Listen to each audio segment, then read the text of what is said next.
You are listening to Teacher Talk Tuesdays. Dr. Yvonne, author of Look Who's Talking and countless other educational materials. This podcast is a safe place for teachers to share their incredible stories, struggles, and triumphs.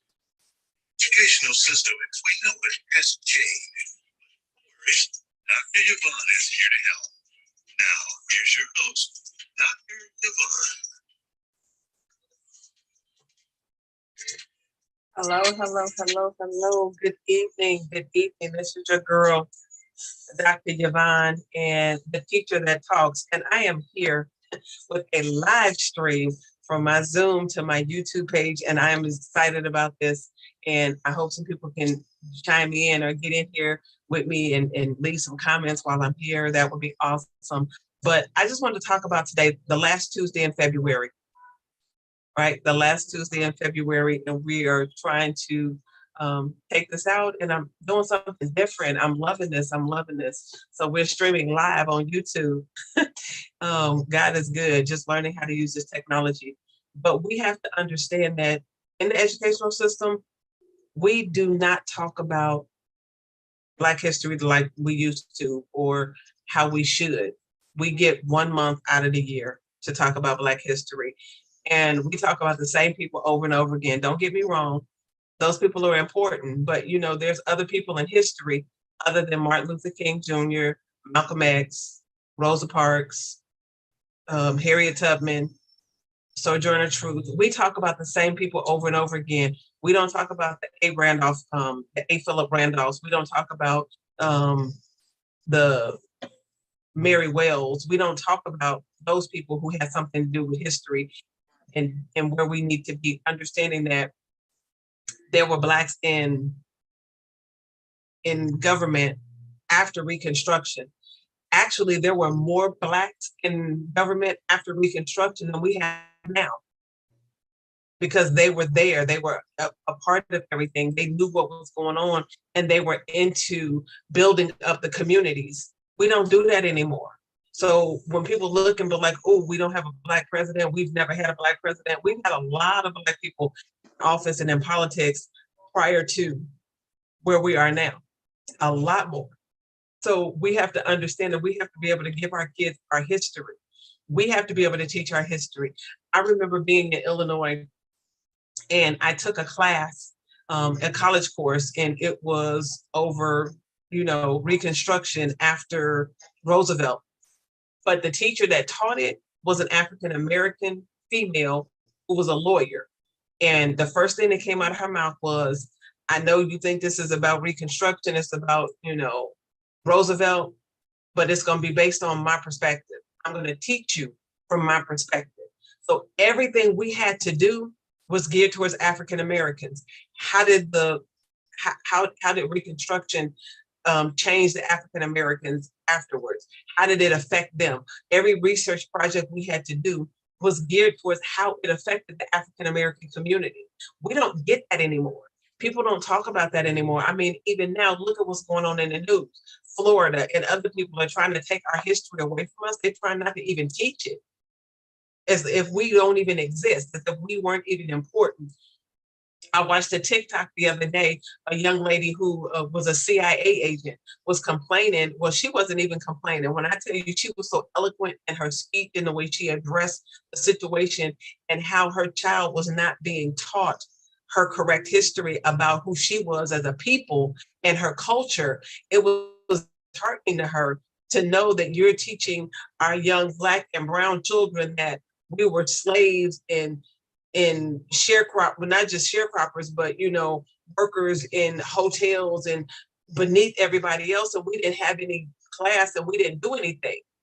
But what they failed to realize is a lot of the things that the Caucasian or the Europeans are able to do is because of us. We took care of their kids. We made sure their kids got what they needed to be able to do what they needed to do. We made sure that they got fed. We made sure that they were well taken care of. And we took care of our own. So don't get it twisted. The reason why you are in the situation that you're in is because you probably had a Black person to help you get there. We need to stop dismissing our own. We need to make sure that we are giving out the information that they need, because our history is important. And if we don't continue to tell our story, no one else is going to tell it. We have to know where we came from in order to know where we're going. We have students, I hear it all the time when they talk about, oh, I can't do algebra, I can't do math. How is that possible when we had Africans in Africa? The pyramids were built by hand, by Black people. The measurements that they used were algebraic methods. Algebra was created by Black people. So how is it that we can create something that we can't do? How you gonna tell me I can't do something that my people created? That's ludicrous. We have to stop taking the words of what other people tell us about what we can do and what we cannot do because of how they feel.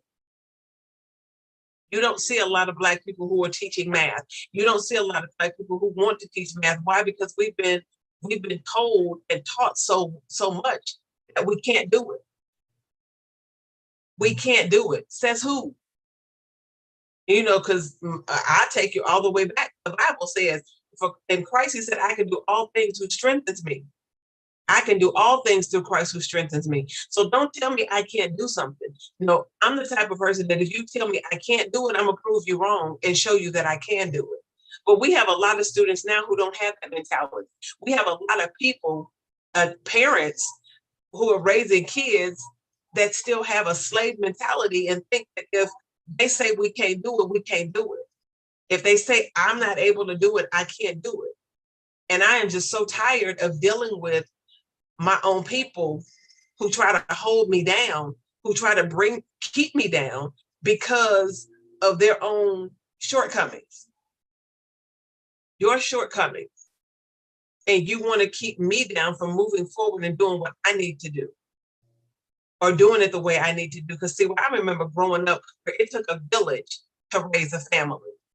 Everyone had a hand in it. The neighbors next door could discipline me if they saw me doing something wrong. The teacher could discipline me if they saw me doing something wrong. Why? Because 9 times out of 10, the teacher went to your church. And I kid you not, my next door neighbor was my teacher. My next door neighbor was my 2nd grade teacher. And if I did something at school, oh, honey, you wasn't getting away with it.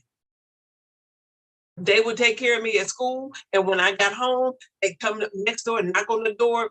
Mr. Henderson, Miss Henderson, she did this today. We didn't get away with that.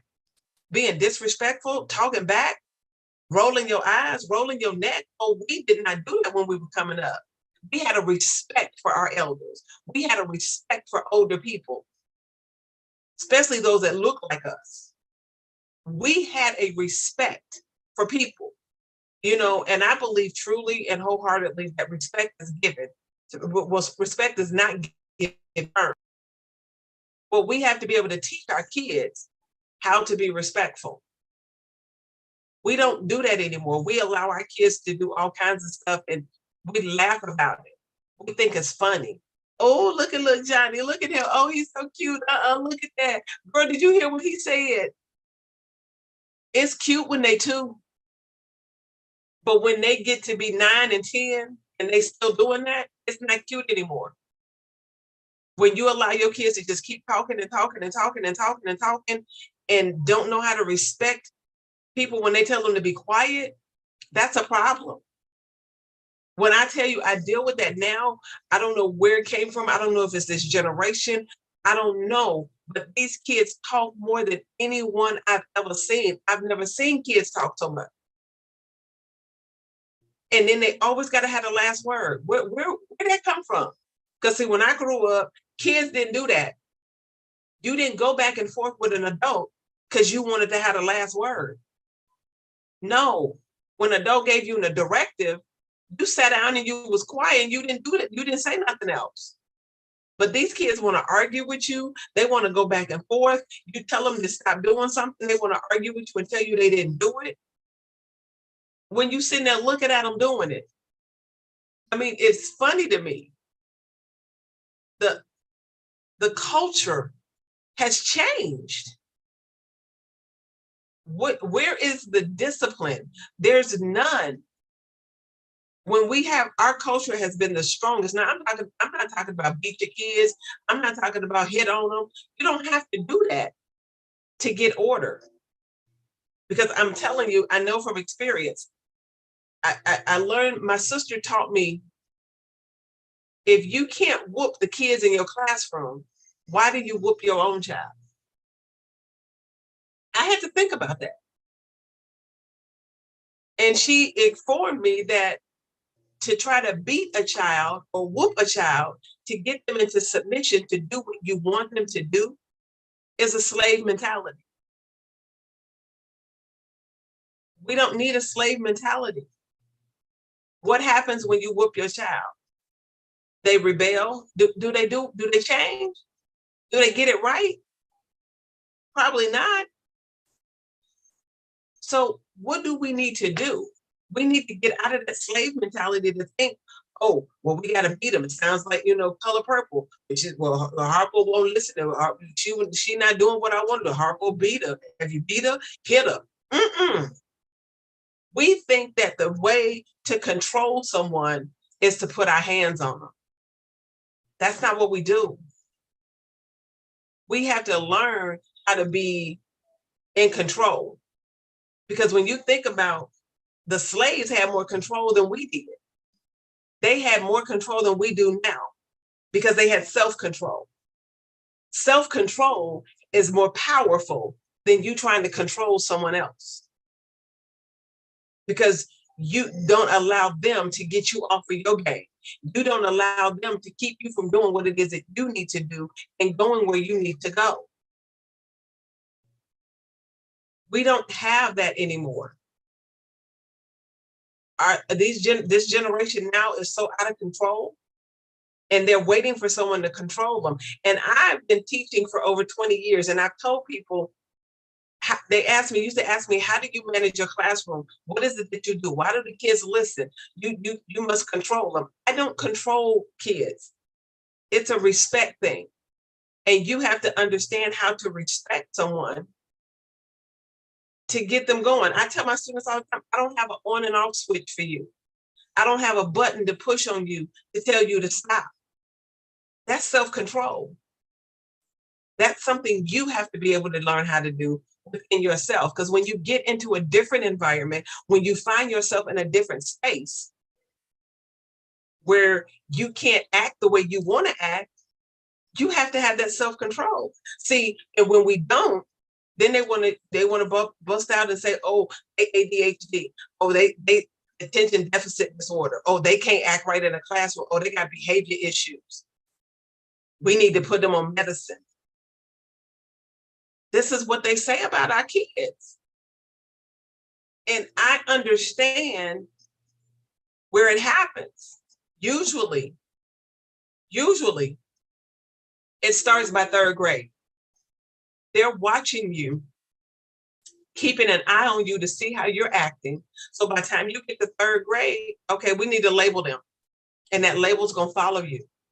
And when I see our children acting up in the lower grades, they're just setting them up to have them labeled by the time they get in third grade.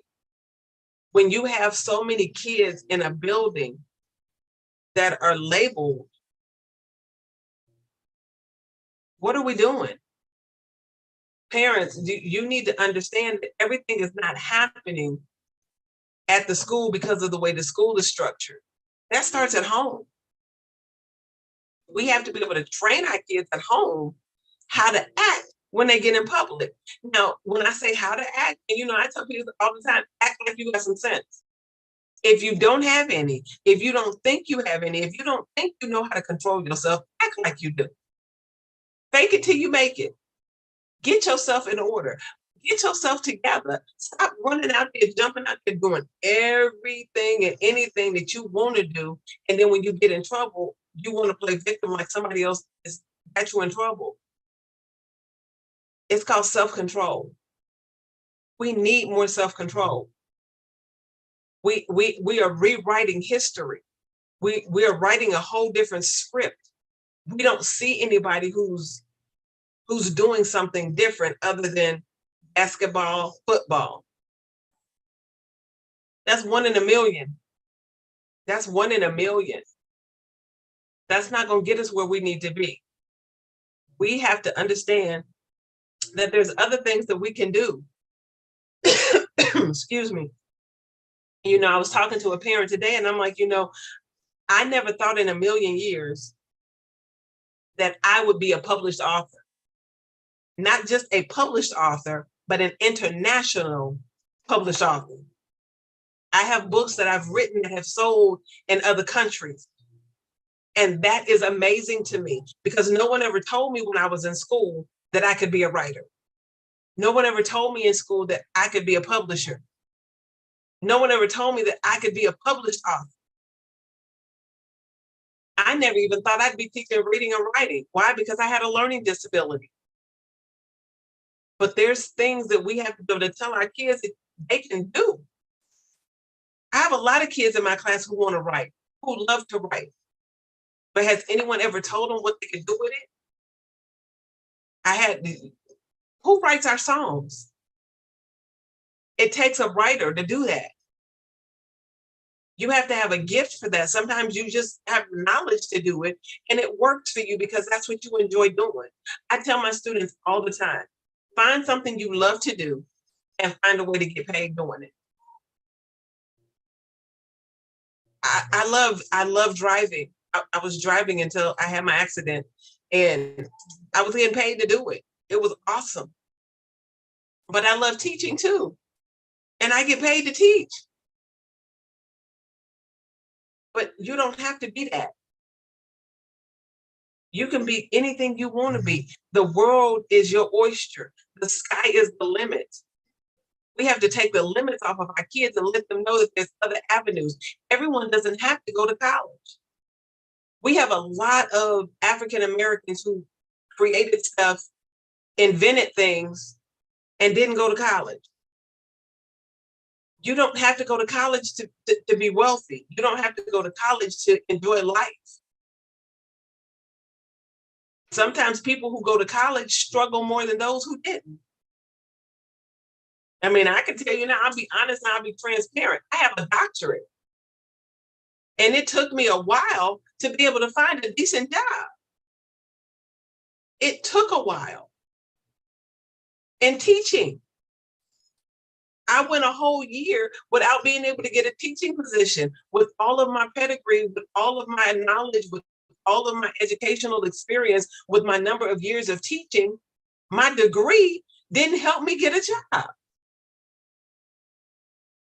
And in that process, God showed me some other things that I could do that I didn't even need a degree for.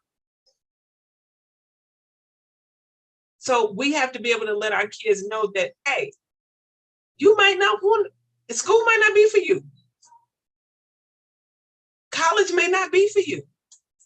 You can get a certificate. Nowadays, you can get certificates in just about anything to do what you want to do. It's a whole new world. It's a whole new world. And we need to cultivate our students to let them know that they can do it. I love being able to help students get to where they need to go. When I was in Denver, there was a young man that I wrote a letter of recommendation for a music camp for the summer. I wrote him a letter of recommendation, and now he's one of the biggest artists in Denver. He's going everywhere, and I love it. I watch him. I follow him on Instagram. I follow him on Facebook. You know, he's on Facebook sometimes, but mostly Instagram, and his name is Neptune. And I love seeing what he does. I was looking at pictures from him when he first got started, when I did my first fashion show, and I had him come in to sing. And I made him an outfit to sing in, and he still wears that outfit. Things that I never thought I'd be able to do. I didn't go to school to be a designer or to make clothes, but hey, look, I made this. I make clothes and I'm good at it, but I don't have a degree in it. I didn't go to school for it. It's just something that I knew. So what is it that our kids know how to do that they can move forward in? We don't have to bang them over the head and say, oh, you got to do a 9 to 5. You got to work this, you got to work that. My coach was talking about that when she was talking about her, you know, where she's been in the years that she's come up and how she's made things and became wealthy and making more money than some people who got college degrees.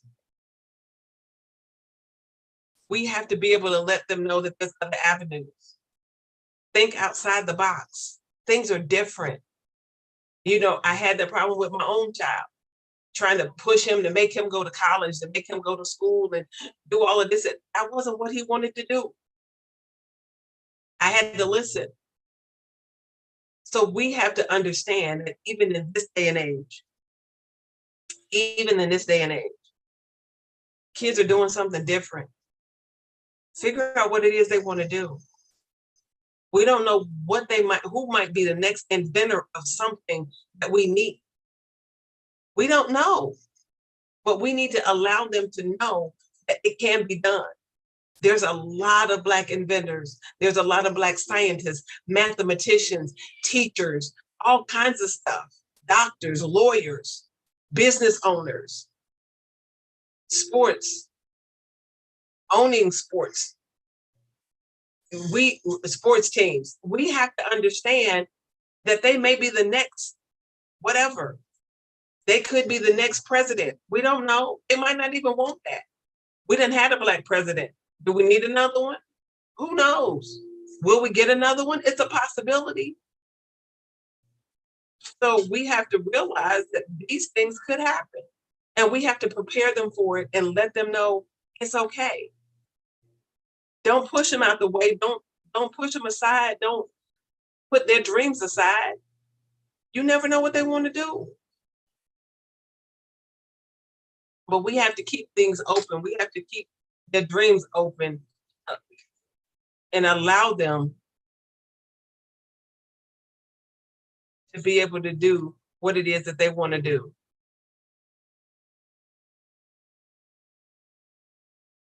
So it's a good thing. All right, hopefully I'm not frozen on the other end, but I just froze. All right, there we go. I'm moving again. But we just have to make sure that we are keeping our kids where they need to be, loving on them, having an open mind and understanding them. I'm learning. I'm trying to learn how to understand mine in this day and age. They're different. They're different. And I am learning that kids are different now than they were 20 years ago. Things are not the same. And we have to be open to that. We have to be open to that. And we have to allow them to be who they are. And let them make their space in history. Make their space in history. All right, guys. I don't know. I'm done.